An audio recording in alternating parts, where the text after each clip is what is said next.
that truly keep you upright, mobile, and safe from falls. That's the quiet truth no one's saying loud enough. Walking doesn't train your body to age strong. It doesn't build strength where it's most needed, your hips, glutes, core, and stabilizers. It doesn't teach your nervous system to react quickly when you lose balance. And it certainly doesn't reverse the slow, silent muscle loss that begins in your 50s. But today I want to show you something better. Not harder, not longer, just smarter. 5 movements that go deeper than walking ever could. Simple science-backed exercises that wake up the muscles walking leaves behind. And they might just change the way your body moves, stands, and supports you every day. Stay with me because movement is more than exercise. It's how we tell our bodies, I'm not done yet. Before we get started, drop your name and where you're watching from in the comments. We'd love to hear from you. 1. The frog move. Unlock your hips, unlock your freedom. Why this move is better than walking. Walking keeps your hips in a very limited, repetitive forward motion. And while that's helpful for cardiovascular health, it does little, if anything, for the deep muscles of your hips, pelvis, and inner thighs. These muscles are critical for getting out of chairs, pivoting, maintaining posture, and stabilizing your pelvis when you move. When they're tight, underused, or imbalanced, which often happens as we age, it sets the stage for low back pain, limited mobility, poor balance, and even falls. That's where the frog move comes in. Unlike walking, this exercise opens your hips laterally, waking up the adductors, hip flexors, and pelvic floor, a powerful trio often neglected in traditional routines. This movement improves joint lubrication, boosts circulation to the lower body, and enhances neuromuscular coordination between your hips and your spine. For many people over 50, especially those who sit for hours or feel stiff in the groin or lower back, the frog move can feel like unlocking a part of their body they didn't know was locked. There's also a lesser-known benefit. When you open your hips, you also affect your lymphatic system and gut motility. That means better digestion, less bloating, and reduced pelvic pressure. No, it's not magic, it's just movement done with intention. Compared to walking, which mainly works your legs in a straight line, this movement activates muscles that contribute directly to your functional strength and joint health. Walking may keep you going, but this movement helps you move with freedom, range, and resilience. If you want to reduce hip tightness, regain lower body control, and feel lighter and looser while walking, this move needs to be in your daily seconds, breathing slowly. Then shift forward gently. Repeat 5-8 reps. Tips: move slowly and with control. Keep your abs slightly engaged to protect your lower back.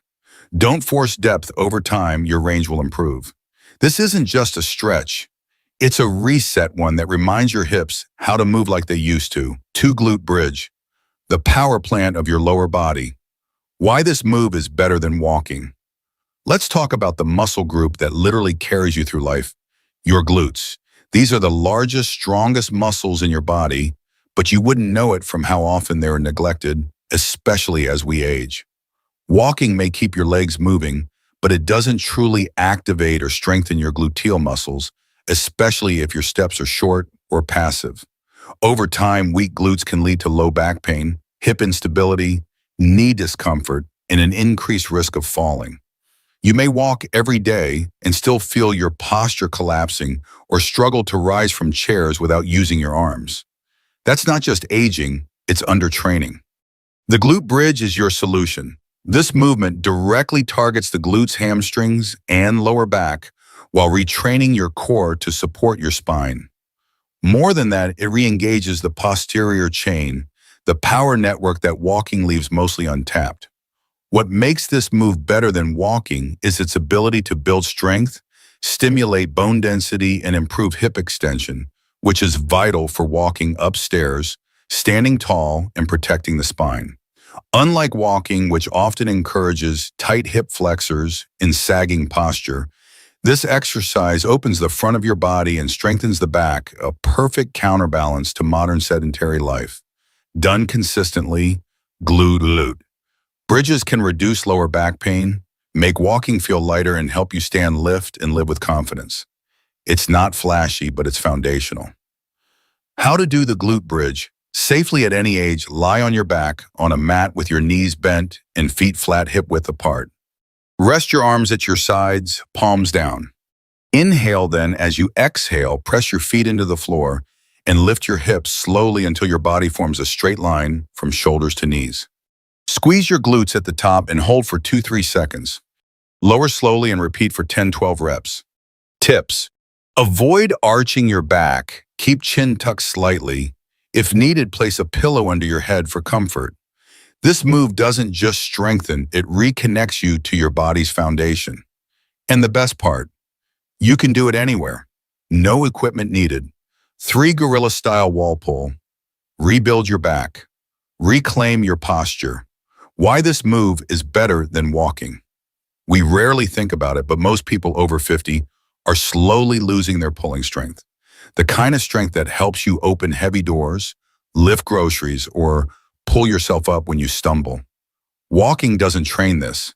In fact, walking does almost nothing for your back, shoulders, arms, or grip. And that's a problem. That's where the gorilla-style wall pull comes in, a modified, joint-friendly version of the pull-up that targets the exact muscles walking misses. Inspired by the powerful motion of primates pulling themselves up with ease, this move helps reactivate your upper back, build postural. Research shows that weaker grip strength in older adults correlates with reduced overall function and higher mortality. Yes, strong hands and shoulders help you stay independent. Compared to walking, which is largely passive in the upper body, this movement helps you reclaim one of the most undertrained and essential patterns of aging, strong pulling. It's not flashy, but it works quietly, deeply, and powerfully. How to do the gorilla-style wall. Pull stand sideways next to a wall about 1 foot away. Drape a long towel or resistance band over the opposite shoulder, anchoring both ends with your hand. Using the wall side hand, grab the towel at chest height and pulls your body sideways toward the wall by bending your elbow back like starting a lawnmower. Pause, squeeze your shoulder blade, then slowly release. Do 10-12 reps per side, 2 to 3 sets. Tips: keep your back tall and straight, no twisting. Closer equals harder. Farther equals easier. Exhale as you pull, inhale as you release. This isn't just a modified pull-up, it's how you teach your body to pull itself back into strength. 4-horse stance strength through stillness. Why this move is better than walking. Walking keeps your body in motion, but motion isn't the same as stability. You can walk for hours a day and still feel unsteady when you stand on 1 foot, climb stairs, or get out of bed. That's because walking rarely trains your deep stabilizer muscles, your joint integrity, or your neuromuscular connection to balance. The horse stance in ancient martial arts posture may look simple, but it builds something that walking cannot: static strength. This is the kind of strength that helps you stay grounded during unexpected movements, like a slip, a twist, or a misstep. And after 50, that kind of strength can be the difference between catching yourself and hitting the ground.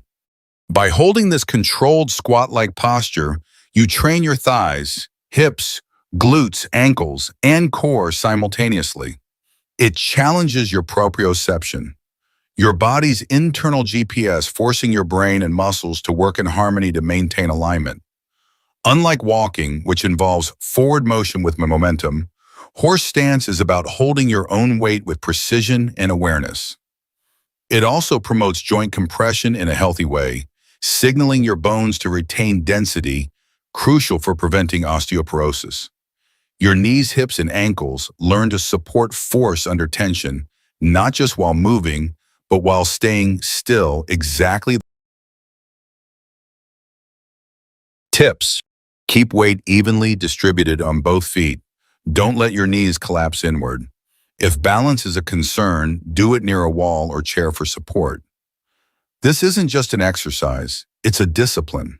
And the strength it builds isn't loud or flashy, it's quiet, powerful, and lasting.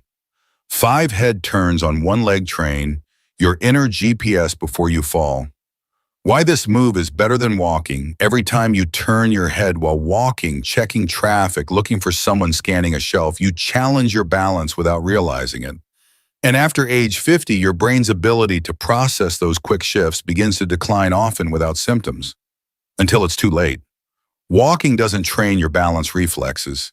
It's predictable, repetitive, and doesn't challenge the vestibular system, your body's internal GPS that helps you stay upright when your environment changes. That's why many older adults walk daily, but still feel dizzy when turning quickly or unstable when stepping off a curb.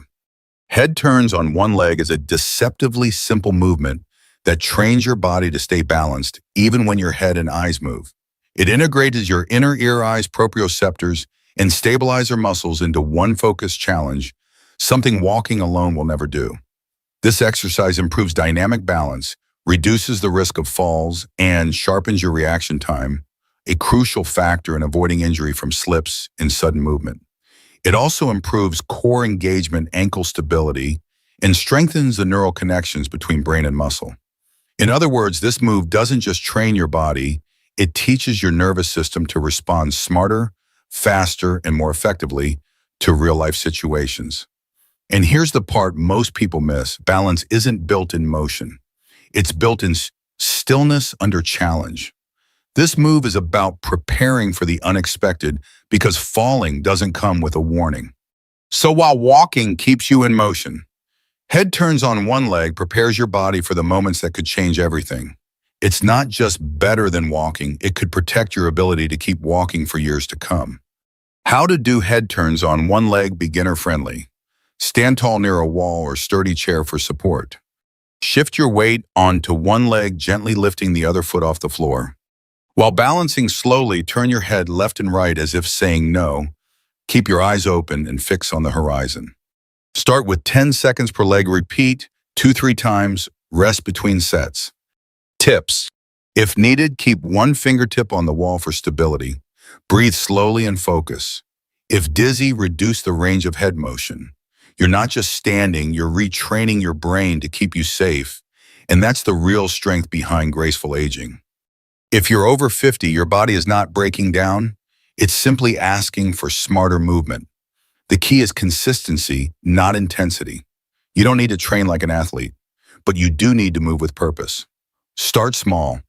Listen to your joints, breathe through each rep, and give your muscles time to respond. Most importantly, don't wait for pain to start strengthening. Prevent it now. Your independence, balance, and vitality are built quietly, day by day, rep by rep. These exercises aren't just good for your body, they're a long-term investment in your freedom. Conclusion, the message that matters.